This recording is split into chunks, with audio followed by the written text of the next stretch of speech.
In this episode, we bring some of our best guest moments. We hope you'll take a listen to hear some great stories and gain some great insight. I think one of the biggest mistakes I think people make is they think doing good marketing is their job. It's not. Yeah. Their job is for the company to win and for marketing to be a tool that drives profitable growth. I learned that you don't have to be perfect. Perfection is a sickness. Do what you think is right and it will all work out. Go beyond the surface level of an opportunity or a person or a situation and really think about what could be the upside that you're not considering and go for it. Part of being a great leader is making the decision that might not always be popular.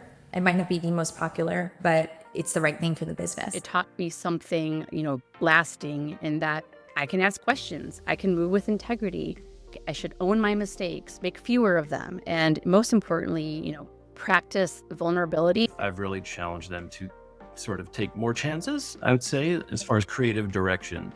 Yes, we have our brand and our brand guidelines, our logos, our colors, etc. But this is a time of change for the zoo. And so try something totally different. Make an ad that the zoo would have never made before, and let's see what that looks like and if that's going to resonate with our audiences. It's okay to say I'm feeling a little bit uncomfortable with this, but I think the other side of that realistic putting it on the table, feeling uncomfortable is we've solved wickedly complex, difficult problems before as a team. If we get around the table, I'm filled with a bit of hope and optimism that we'll solve this again. We hired Erin, have her go build a beautiful campaign. Here's money. And I'm like, I'm not going to spend your money right now because we don't even have a brand identity. We don't know who we are.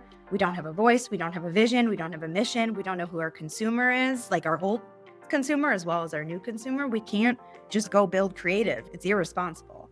So I think that was a bit of a shock to a lot of my leadership that I was pushing back on actually spending money and doing the sexy stuff. But we really needed that work in order for me to achieve the goals I was brought in to go do. There's a lot that I now talk about when I go speak with groups about taking care of yourself. There was I remember a weekend in the middle of it where I just said to media, we are off limits. Yeah. We're taking the weekend off. From my team to the animal team to the executive team. We all need a break. We need a break. Yeah. We'll be back Monday morning. I'll let you know if anything happens. I'll absolutely reach out, but we're not going to be available this weekend. And everybody just needed it. And you have to do that. I'd spent all this time investigating things, prisons, mental institutions, financial crimes, and uncovering things that people tried to hide.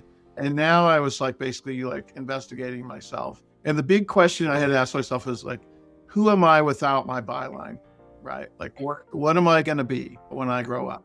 But isn't that the best part of life, where you turn around and you think 10 years ago, this is where I was, and it's brought me to this moment in this time, in this day. I have a strong appreciation, not only for the expertise of the physicians and practices that I support, but I really have a purpose and a passion for making healthcare accessible, affordable, and helping people get it connected to the right quality care.